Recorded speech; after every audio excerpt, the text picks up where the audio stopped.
Hello student, welcome to your army coaching classes. पिछली class में हम लोगों ने प्रेजेंट परफेक्ट टेंस को पढ़ा था।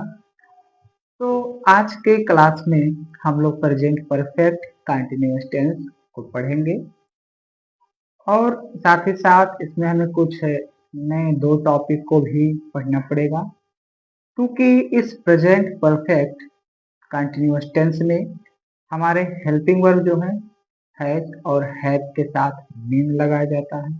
ठीक है, तो हैज बीन और हैव बीन का प्रयोग होगा और साथ ही साथ यहाँ पे हमें एक फॉर और सिंस के बारे में भी पढ़ना पड़ेगा कि इस सेंटेंस में हम फॉर और सिंस का प्रयोग कैसे करेंगे।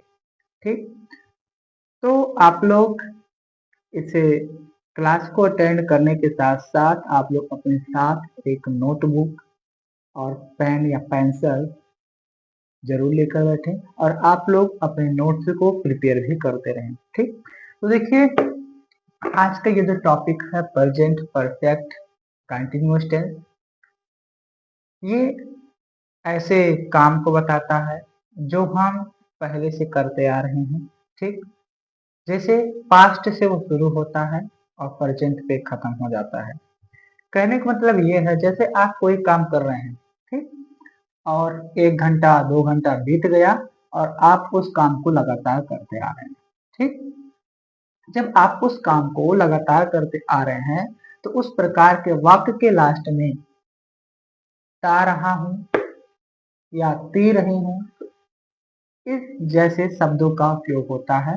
जैसे इसका पहचान क्या बताया गया है, किसी भी वाक्य के अंत में जब ता रहा हूं, ती रही हूं, ता रहा है और ते रहे हो और ते रही हैं अंत में आते हैं, तब वो प्रेजेंट परफेक्ट कंटिन्यूअस टेंस कहलाते हैं।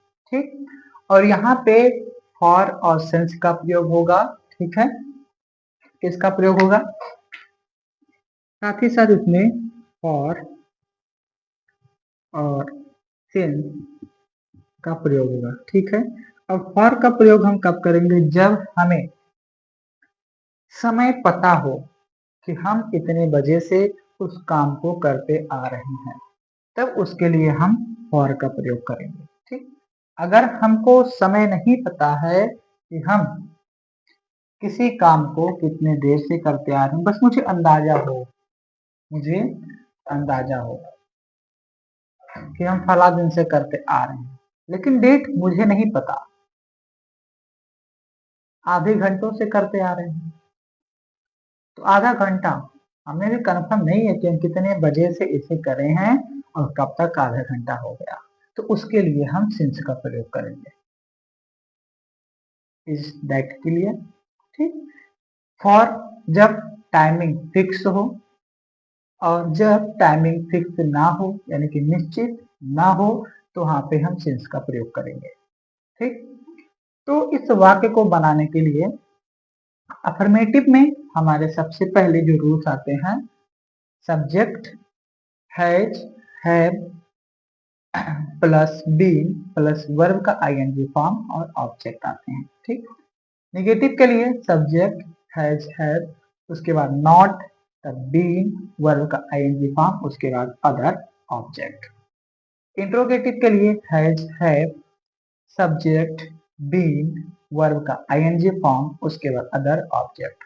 तो इस प्रकार से हम अफर्मेटिव, निगेटिव और इंट्रोगेटिव सेंटेंस को इस रूल के अकॉर्डिंग हम बनाएंगे।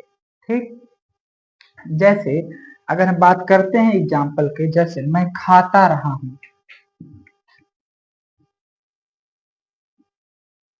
जैसे फॉर एग्जाम्पल मैं खाता रहा हूं। ठीक, बताया जा रहा है कि मैं कुछ समय से खाता रहा हूं लेकिन मुझे समय नहीं पता।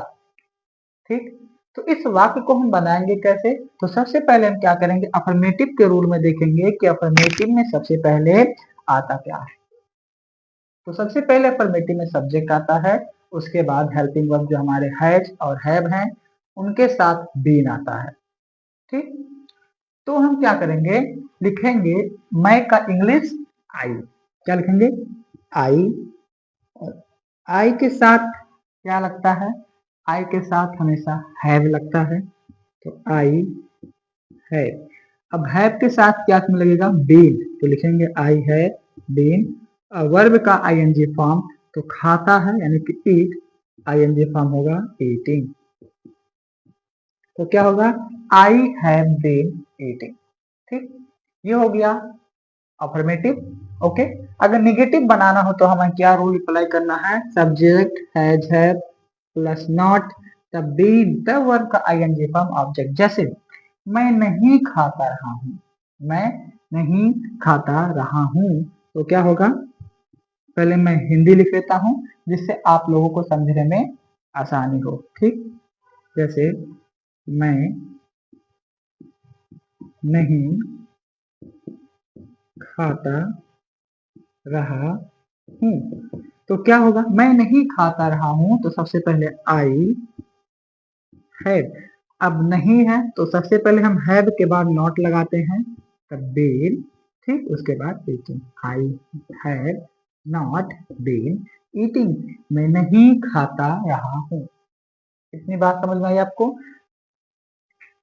तो आई थिंक आप लोग अफर्मेटिव नेगेटिव बना लेंगे। ठीक, जैसे अगर मैं बोलूं कि मैं 2 घंटे से पढ़ाता आ रहा हूं, मैं 2 घंटे से पढ़ाता आ रहा हूं, तो अब यहाँ पे क्या है, समय निश्चित नहीं है। तो चलिए अब हम देखते हैं कि इंट्रोगेटिव में कैसे बनाते हैं। ओके, तो इंट्रोगेटिव में सबसे पहले हमें हैज और हैव लगाना था, उसके बाद सब्जेक्ट, तब उसके बाद बीन लगाना था और वर्ब का आईएनजी फॉर्म। ठीक, तब ऑब्जेक्ट लगाना था, यही था। तो हिंदी में अगर देखें तो कहा जाता, जैसे मैं क्या कर रहा था, मैं पढ़ता रहा था, मैं पढ़ता रहा था।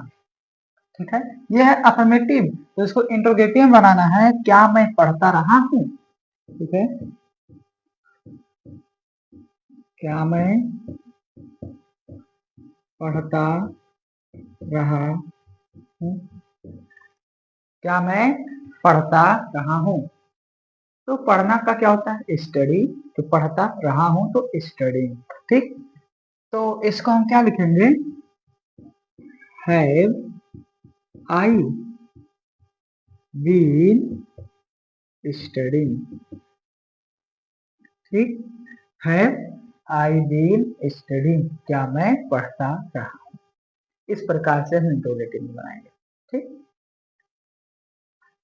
अगर हमें फॉर लगाना हो, ठीक है, तो कब लगाते हैं, जब हमें समय बताया जाता है। जैसे मैं 2 घंटे से पढ़ाता रहा हूँ, मैं 2 घंटे से पढ़ाता रहा हूँ। अब यहाँ पे क्या है, 2 घंटे से पढ़ा रहे हैं यानी कि काम जो है थोड़ा लंबे समय से चल रहा है। ठीक, तो लंबे समय से काम को चलने के लिए हम फॉर का प्रयोग करते हैं, तो क्या होगा, I have been teaching for 2 hours. ठीक, क्या होगा, I have been teaching for 2 hours. तो इस प्रकार से हम फॉर का प्रयोग करेंगे। ठीक, अब सिंस की बात कर जाए, अगर कहा जाए कि मैं सुबह से पढ़ता रहा हूँ, मैं सुबह से पढ़ता रहा हूँ, मैं सुबह से पढ़ता रहा हूँ, क्या है, सुबह से पढ़ता रहा हूँ लेकिन टाइमिंग नहीं पता, सुबह से पढ़ रहा है, तो इसके लिए हम क्या लगाएंगे, सिंस। तो क्या होगा, आई हैव बीन, पढ़ना का स्टडिंग, स्टडिंग सिंस मॉर्निंग।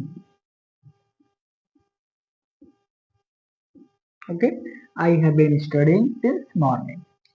तो इस प्रकार से हम फॉर और सिंस का प्रयोग करते हैं। तो आपको आई थिंक समझ में आ गए होंगे। ठीक, तो इन सभी को आप लोग अपने नोटबुक में प्रिपेयर कर लीजिएगा। ओके, तो हंसते रहें, मुस्कुराते रहें, पढ़ते रहें, बढ़ते रहें। तो फटाफट आप लोग इस चैनल को सब्सक्राइब कर दें नहीं किए हो तो, और लाइक कर दें और शेयर कर दें। ओके, तो चलिए फिर मिलते हैं नेक्स्ट क्लास में अपने नए क्लास के साथ। Okay, thank you very much.